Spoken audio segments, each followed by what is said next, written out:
Advanced Math, Set 96, more double angle identities, triangle area formula, proof of the law of sines, and equal angles imply proportional sines. So this is kind of a big lesson. It has lots of pieces to it. So the first thing that we're going to do is show that sine x plus cosine x quantity squared is equal to 1 plus 2 sine 1 plus sine 2x. So sine x plus cosine x quantity squared is just sine x plus cosine x twice.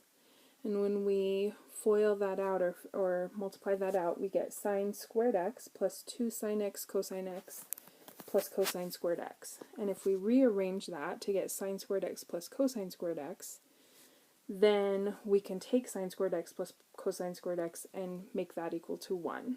So 1 plus 2 sine x cosine x.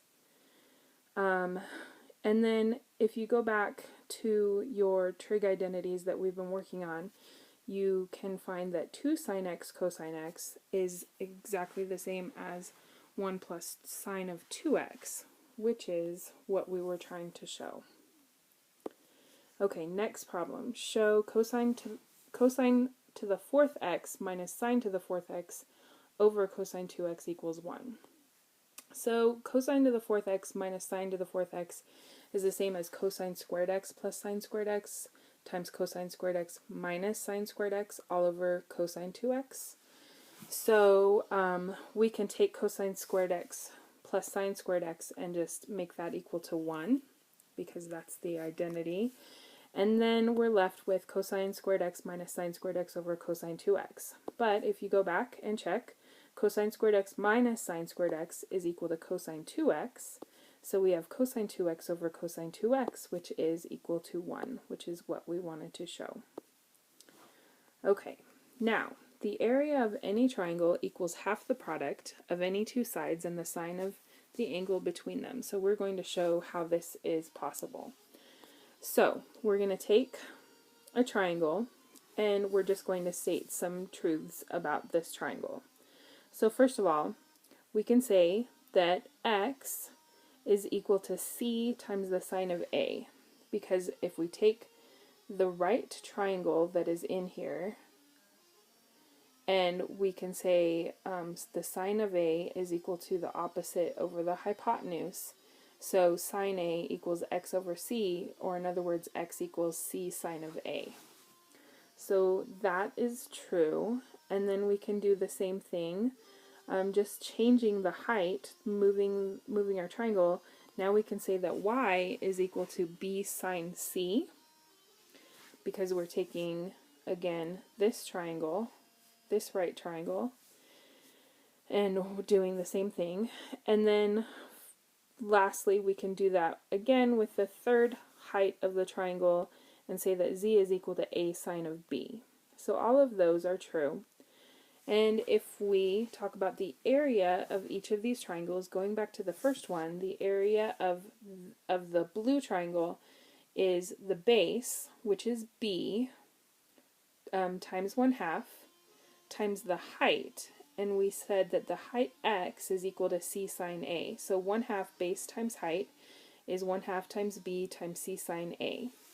And we'll go ahead and do the same thing with, and then we'll just rewrite it. So that's 1/2 bc sine of a, which goes back to show what we were talking about in the first place, that the area of a triangle equals half the product of any two sides and the sine of the angle between them. So when we're looking at B and C,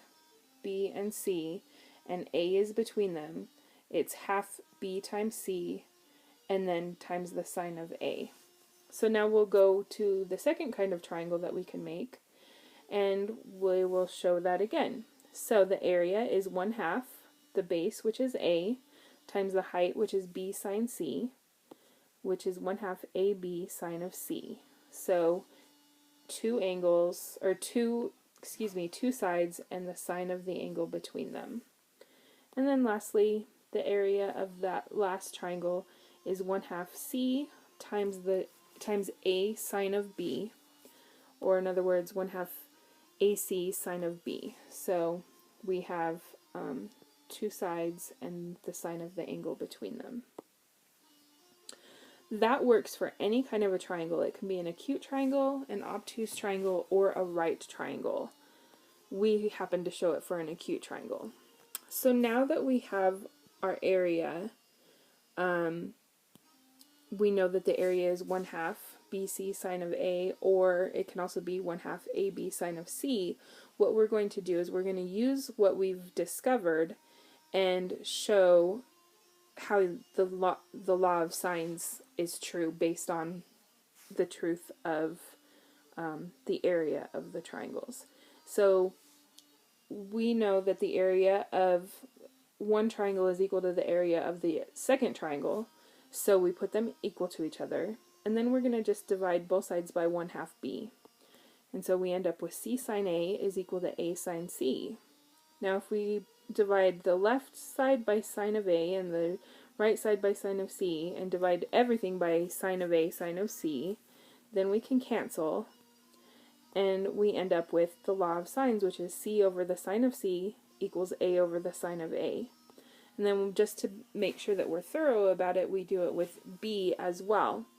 So we start with the area of the two triangles, and then we'll just divide by 1/2 A sine B sine C, and cancel the A's, cancel the half, so we get C over the sine of C is equal to, and then we'll cancel the half and the A and the sine C, and we get B over the sine of B.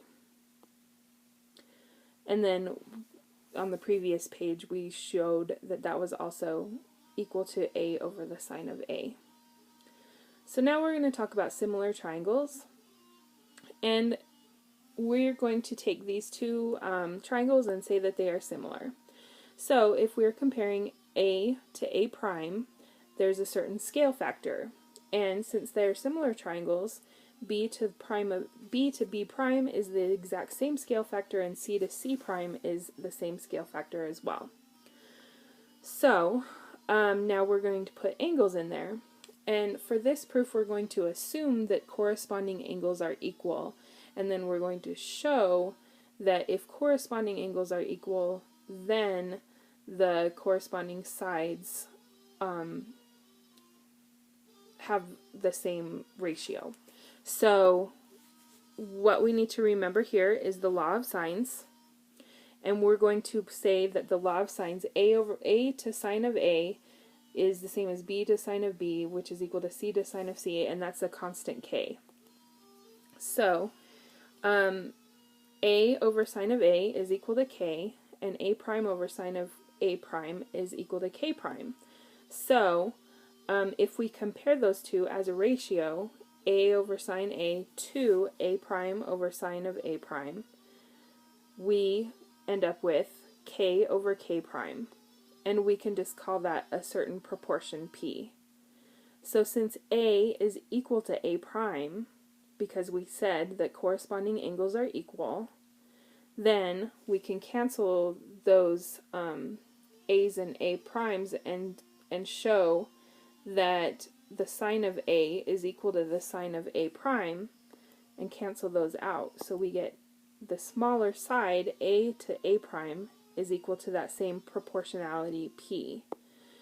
And we can also say that that works for B, and it also works for C. This one's a little bit more confusing, but hopefully that made sense.